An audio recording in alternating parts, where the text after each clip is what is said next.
간절히 기억나니 높이옵소서. 성령님이 오시면 나는 삽니다. 영영한 총되어 충성합니다. 보혜사 성령이여 오시옵소서. 우리도 발쳐서는 기쁨일세. 성령님이 오셔야만 우리가 살 수 있음을 아버지 하나님 간절히 간구하고 소원합니다.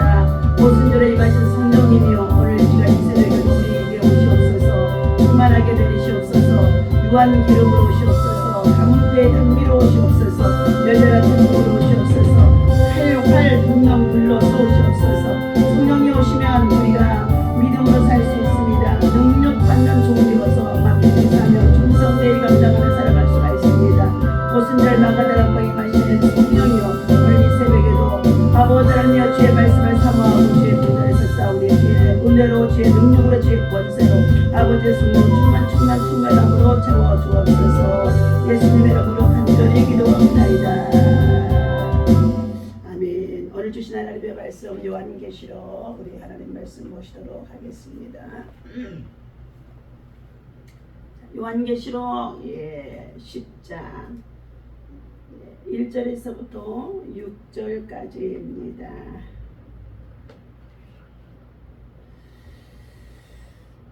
함께 읽도록 합니다.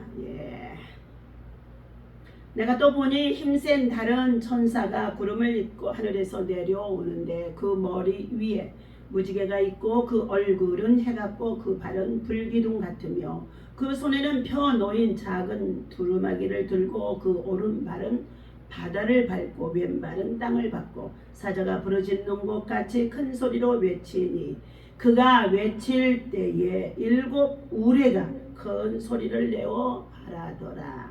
7 우레가 말을 할 때에 내가 기록하려고 하다가 곧 들으니 하늘에서 소리가 나서 말하기를 7 우레가 말한 것을 임봉하고 기록하지 말라 하더라.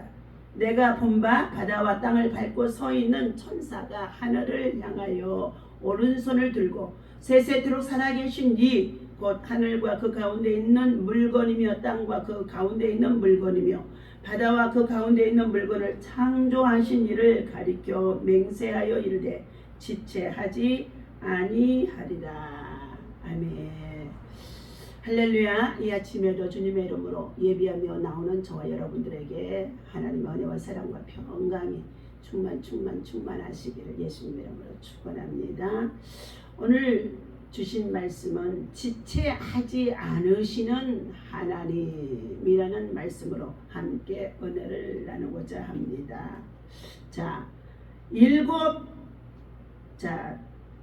우레와 함께 천사가 말한 것을 임봉하고 기록하지 말라 하면서 오늘 본문의 4절에서 말씀하고 있습니다. 하나님께서는 악인들을 반드시 심판하신다는 것은 성경적인 원리인 것입니다. 그런데 인간의 역사 가운데서 악인들에 대한 하나님의 심판이 속히 시행되지 않을 때가 종종 우리 삶 가운데 있다는 것입니다. 그래서 악인들은 더욱 기세등등하여 선하게 살려고 노력하는 사람들을 비웃고 조롱하며 박해하는 가운데 있고 핍박도 하는 가운데 있다는 것입니다.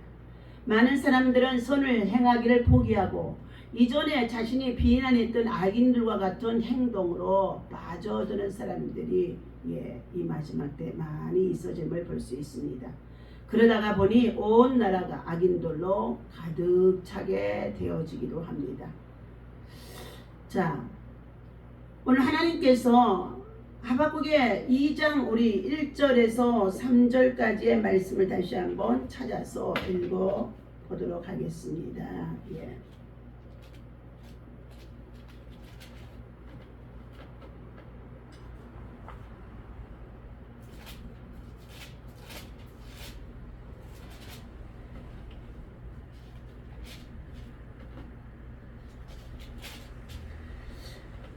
하박국 2장 1절에서 3절까지 읽겠습니다. 내가 내 파수하는 곳에 서며 성내에 서리라. 그가 내게 무엇이라 말씀하실런지 기다리고 바라보며 나의 질문에 대하여 어떻게 대답하실런지 보리라 하였더니 여호와께서 내게 대답하여 이르시되 너는 이 묵시를 기록하여 판에 명백히 새기되 달려가면서도 읽을 수 있게 하라.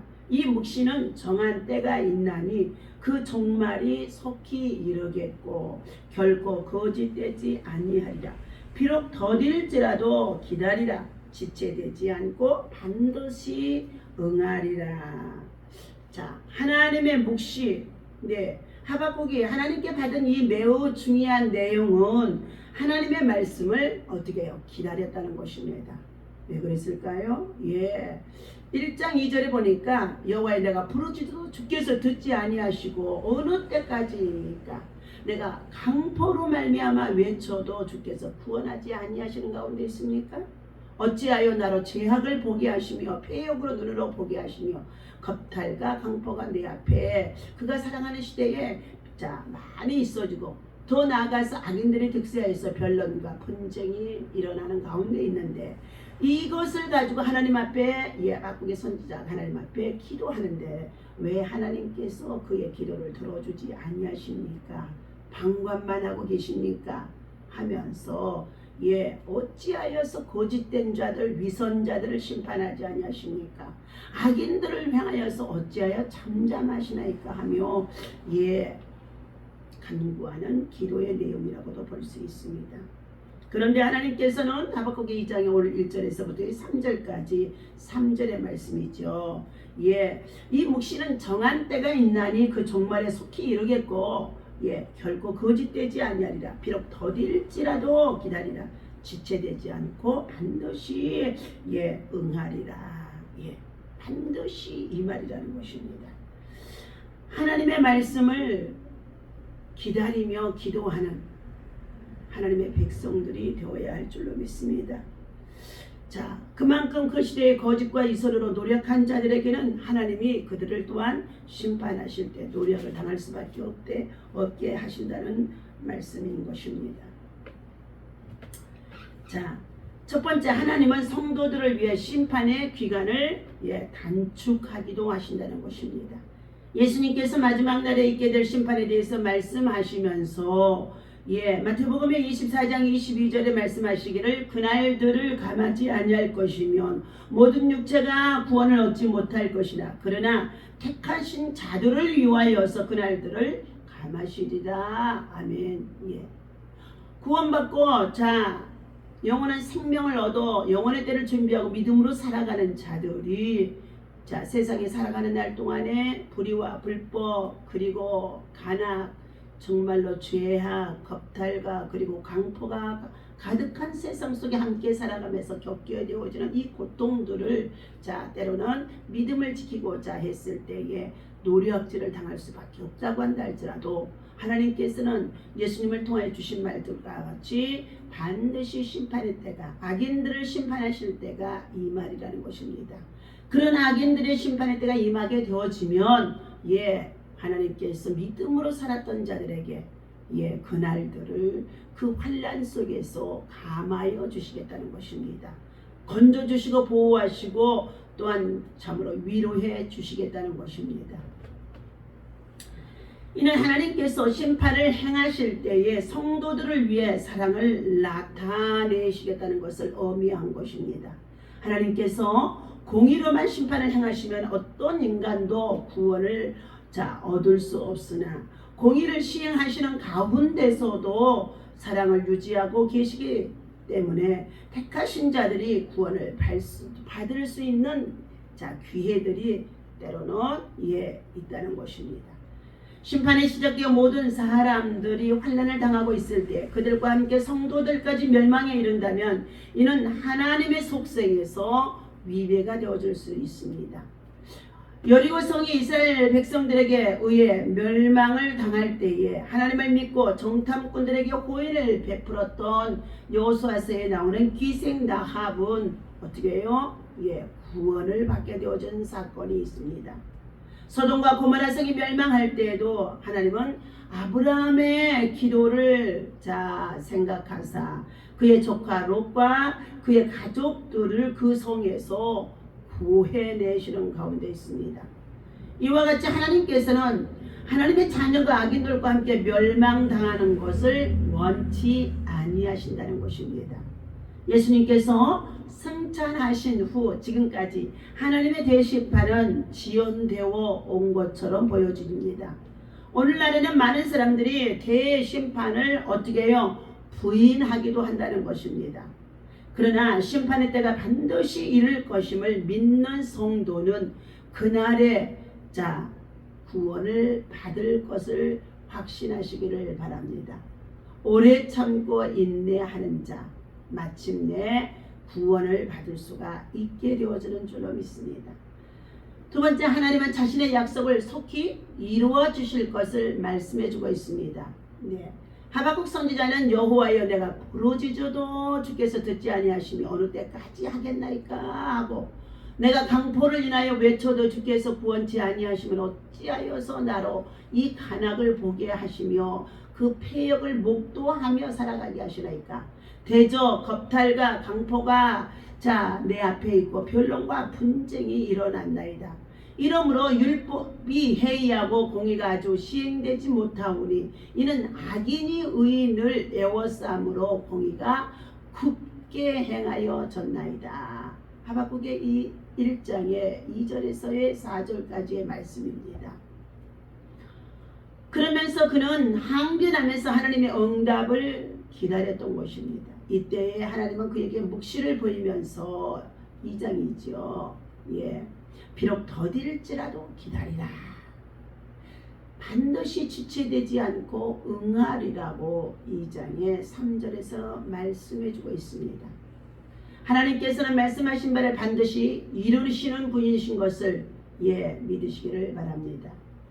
하나님께서는 아브라함에게 약속하셨던 가나안 땅의 약속도 수백 년 후에, 다시 말하면 430년 후에 그의 자손들을 가나안 땅으로 인도해 나가는 것을 볼 수가 있습니다. 하나님의 인간들처럼 인생이 아니므로 시건치 아니하시는 분이시라고, 후회함이 없는 분이시라고 민수기서 23장 19절에서 말씀하는 가운데 있습니다. 하나님의 심판은 반드시 있을 것이며 인간들이 보기에는 더딘 것 같으나 속히 임하게 되어진다는 것입니다. 이것을 믿는 성도는 악인의 융성함을 부러워할 것이 아니라 그들의 영혼들이 구원받지 못하여 참으로 죄악에 살아가는 그들을 불쌍히 여길 수 있는 믿음과 마음과 눈을 가져야 할 것입니다. 이것이 우리 성도들이 이 시대에 올바르게 살아가는 신앙과 믿음의 자세라고 볼 수 있습니다. 세 번째, 하나님은 고난 가운데 있는 성도들에게 위로가 되어주시겠다고 말씀하고 있습니다. 하박국의 선지자는 하나님의 심판이 비록 더딜지라도 반드시 행해질 것을 믿었기에 나는 여호와로 인하여서 즐거워하며 나의 구원의 하나님으로 인하여 기뻐하리로다. 하박국의 3장 18절에서 노래함을 볼 수가 있습니다. 다윗도 여호와여 나의 대적이 어찌 그리 많은지요. 일어나 나를 치는 자가 많소이다. 많은 사람이 있어 나를 가리켜 말하기를 저는 하나님께 도움을 받지 못한다고 하나이다 하며 시편 3편에서와 1절에 2절에 말씀하고 있습니다. 그러나 이렇게 호소하며 기다리고 있었던 이 다윗에게 하나님께서는 믿음의 확신을 주셨기 때문에 그는 어떠한 상황에 있어도 견디는 자, 이기는 자가 되어줄 수 있었습니다. 하나님을 찬송하고 그리고 기도하면서 자기를 향하여서 신원해달라고 탄원하는 기도를 드린 자가 다윗인 줄로 믿습니다. 오늘 이러한 다윗은 이러한 신앙을 소유하고 있었기 때문에 극심한 고난과 시련 가운데서도 하나님을 원망하지 아니하고 도리어 더욱 의지하며 하나님의 도우심을 맛보며 하나님 마음에 합한 자로서 여호와를 목자를 삼아 부족함이 없다고 고백하는 가운데 있습니다. 하나님은 하나님의 자녀가 계속 고통을 당하도록 버려두지는 않으신다는 것입니다. 하나님은 고통을 통하여서 성도들의 신앙과 인격, 믿음을 성숙시키시며 하나님의 살아계심을 더욱 믿고 하나님의 능력만을 의지하도록 고난이 유익이 되게 하시며 주의 첩경으로 인도함을 받게 하신다는 것입니다. 그러므로 불같은 시험이 있을지라도 그 불시험을 통하여서 찌꺼기는 다 제거되고 정금과 같은 믿음으로 우리를 단련하여서 세우신다는 것입니다. 우리는 출애굽하여 가나안 땅을 향하여 나아가는 이스라엘의 민족의 삶처럼 나그네의 삶을 살았던 이스라엘 백성들처럼 하나님의 나라를 향하여서 이 광야라고 하는 이 세상에서 나그네의 삶을 살아가고 있고 순례자의 길을 가는 가운데 있습니다. 이스라엘 백성이 광야에서 인생의 나그네의 삶을 사는 동안에 당했던 고난들이 수없이 많았던 것처럼 우리들도 그 고난을 당하고 살아간다는 것입니다. 그러나 이 고난은 영원히 지속되는 것이 아니라 하나님의 때가 이르면 반드시 끝이 나게 되어지는 줄로 믿습니다. 나그네의 삶을 사는 우리를 향하여서 비웃던 자들이 우리 앞에서 하나님이 맹렬한 심판을 목격하게 되어질 것이라는 것입니다. 우리를 괴롭혔던 자들도 반드시 하나님의 징계로 인하여 우리에게 가했던 그 이상의 고통을 당하게 되어지는 것을 다윗의 삶에 있어서 사울 왕의 왕가의 멸문과 그리고 그의 믿음의 승리가 입증해 주는 가운데 있습니다. 그래서 하나님은 원수 갚는 것이 우리에게 있지 아니하고 하나님께 있다고 말씀하시면서 하나님 앞에 원수가 줄이거든 먹이고 입히고 그 머리에 숯불을 쌓아주며 축복해 주라고 말씀하는 가운데 있습니다. 오늘 주신 하나님의 말씀 속에서 하나님이 우리에게 주신 이 약속의 말씀, 생명의 말씀, 이것은 반드시 본문에서 힘센 천사가 가지고 있는 이 작은 두루마리에 대해서 말씀을 해주고 있는데, 이 작은 두루마리를 가지는 천사를 통하여서 우리는 하늘에서 하나님께서 계속 우리를 향하여서 지금 말씀하고 장차 되어질 일에 관해서 보여주고 있음을 말씀해주고 있습니다. 하늘에서 들리는 이 음성, 하늘 보좌의 음성이 오늘도 사랑하는 저와 여러분들에게 믿음 가운데 들려지면서 믿음으로 승리할 수 있는 저와 여러분 되어주시기를 예수님의 이름으로 축원합니다. 여호와의 말씀을 들려드리겠습니다.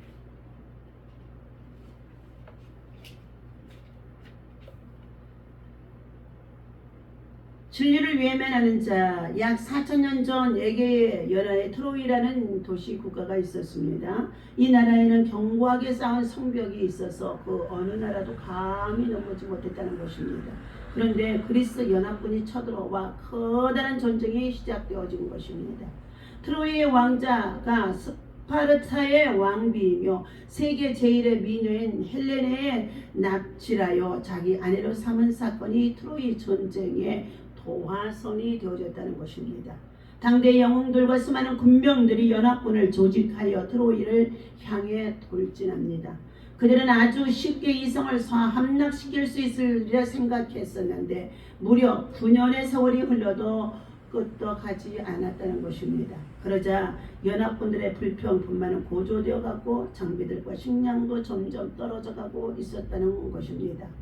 긴급회의가 열렸습니다. 그때 오디세우스라가 한 가지 제안을 합니다. 모든 장군들은 그 묘안을 실시하기로 합의를 보았습니다. 준비가 완료된 날 모든 연합군은 해변에 거대한 목마 한 피를 남겨둔 채 모두가 철수하였습니다. 이때 그리스 병사 한 명이 붙들려 왔습니다. 그는 도망 중 잡혀온 것으로서 가장한 스파이였습니다. 그 병사는 저 해변에 서 있는 목마가 이 성 안으로 들어오면 이 성은 여신 아테네의 은총을 받아 영원히 함락되지 않고 장구한 번영을 누릴 것입니다. 라고 말했다는 것입니다. 이 말을 들은 트로이의 장성들은 흥분하며 당장 목마를 성 안으로 들여와야 해야 된다고 했다는 것입니다. 이때 아폴로를 섬기는 제사장이요 예언가인 라오콘이 유혹에 빠진 트로이 백성들을 말했습니다. 음흉한 그리스인들이 우리를 음흉한 그리스인들이 우리를 위해 행운의 목마를 버려두고 갔다는 것은 납득하기가 어려운 일이요. 저 목마를 불에 태우든지 물에 쳐넣든지 하는 것이 현명한 처사입니다. 하고 말했습니다. 그러나 당장 승리한 것처럼 자만에 빠져있던 사람들에게 노여 예언가의 말이 들릴 리가 없었습니다. 마침내 목마는 성 안으로 옮겨졌고 온통 축제 분위기로 들끓었습니다. 그때였습니다. 목마의 뱃속에서 오디세우스, 메넬라오스 등 100여 명의 군사들이 쏟아져 나왔고 후퇴하는 척했던 그리스 군사들이 다시 돌아와 트로이의 군대를 완전히 몰살시키고 말았습니다. 이로써 트로이는 그 땅에서 종족을 감추었습니다. 이 이야기는 어느 정도 사실의 기초를 두었다고 하나 각색된 그리스 신화에서 불과한 것이라고 합니다. 하지만 이 트로이의 국민들이 라오콘의 진리를 듣고 깨닫지 못해 멸망을 자초한 것처럼 우리들도 복음의 비밀을 계시받고 받아들이지 못하는 우를 범하지 말아야 할 것입니다. 복음에는 능력이 있습니다. 오늘도 주신 이 말씀을 기억하며 믿음으로 승리하는 저와 여러분 되시기를 바랍니다. 기도합니다. 하나님 아버지 감사합니다. 오늘도 주님이 주신 이 말씀을 우리가 믿음 안에서 아버지 하나님 주의 나라 영광을 바라보며 간구하며 오겠습니다. 성령님이 친히 함께하여 주시어서 아버지 하나님 요한계시록의 이 강해를 통하여서 우리가 믿음 안에 굳게 설 수 있게 하시고 아버지 하나님 앞에 영광을 돌리며 깨어있는 마지막 때 신앙의 믿음의 성도들 다 되어줄 수 있도록 인도하여 주시옵소서. 날마다 성령의 충만함을 있게 하시고 기도로 돌파하며 나아가는 자들에게 악한 영들과 대적의 영들이 떠나가게 하시고 아버지 우리 마음과 심령과 생활 속에 들어와서 미혹의 영들이 우리를 넘어지지 아니하도록 하나님 굳건한 믿음 담대한 믿음으로 역사하여 주옵소서. 오늘도 성령이 우리 가운데 오셔서 일하실 것을 믿고 감사하며 우리 주 예수 이름으로 간절히 기도하옵나이다. 아멘. 할렐루야.